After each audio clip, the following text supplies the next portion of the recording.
Yesterday I have touched base about introducing monetization model for the Meet Me at app. So there were a couple of options. If you haven't watched that episode, please see the previous one. And now I'm going to touch base on the decisions I have made and how to proceed and the reasoning behind it.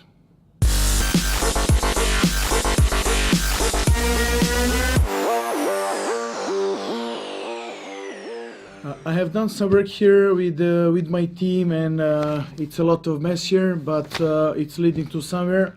Anyway, the decision is made. Initially, I wanted to have a freemium model where a user could get certain number of features totally free of charge, and to upgrade to a premium set of features with a one-time fee. What I didn't like about it is the fact that maybe this app has a limited market, and that means a limited lifespan, as once it reaches the audience it can reach, it will die off. Is it for the reason of limited audience or limited funds that can reach the audience, or just general app limitations that it's not accepted by the users?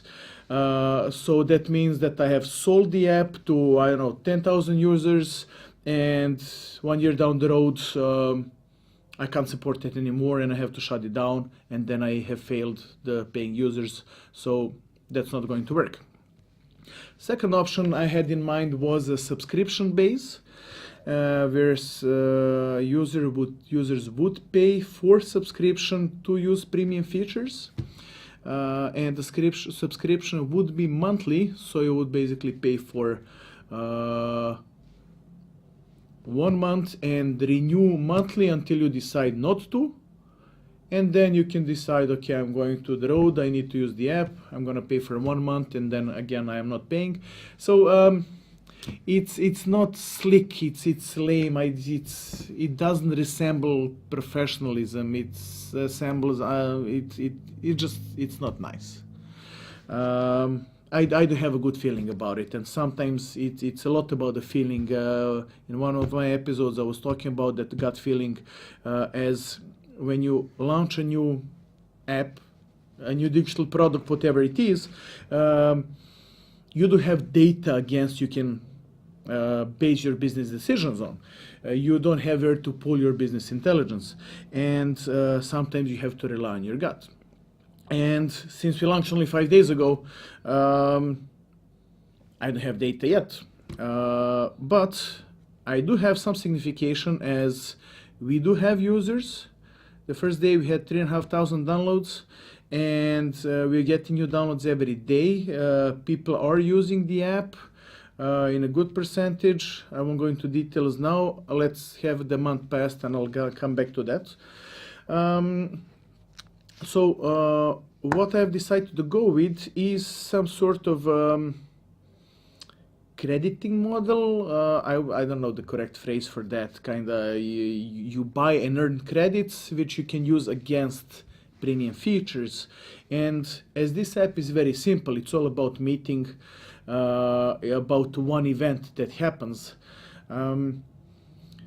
All that makes sense doing is to enhance that meeting process.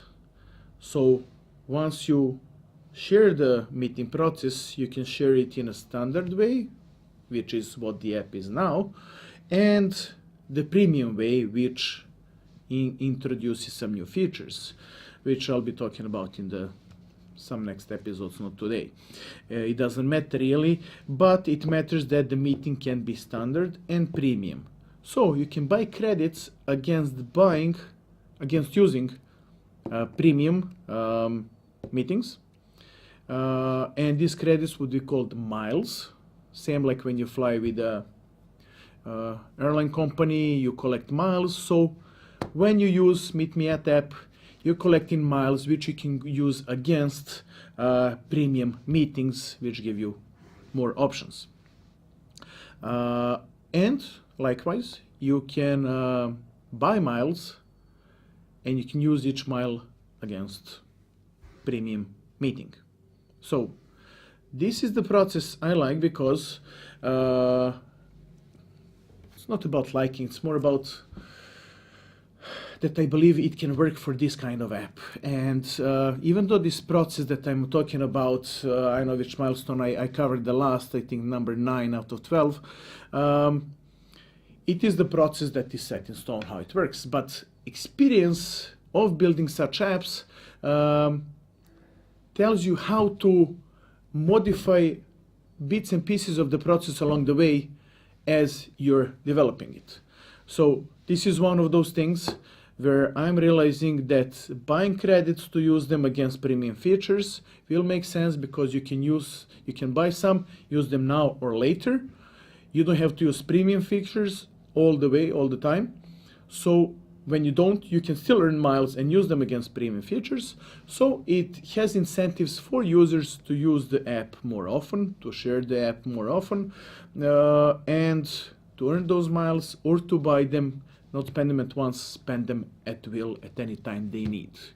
I hope this makes sense to you. Any questions you may have, please shoot it in the comments. I'll be happy to answer. Thank you for watching, and see you soon. Ciao. Hey guys, I really hope I brought you value with this episode of the Digital Product Concepting and Innovation. Go ahead, subscribe, share this, pass it on, and let me know what you think.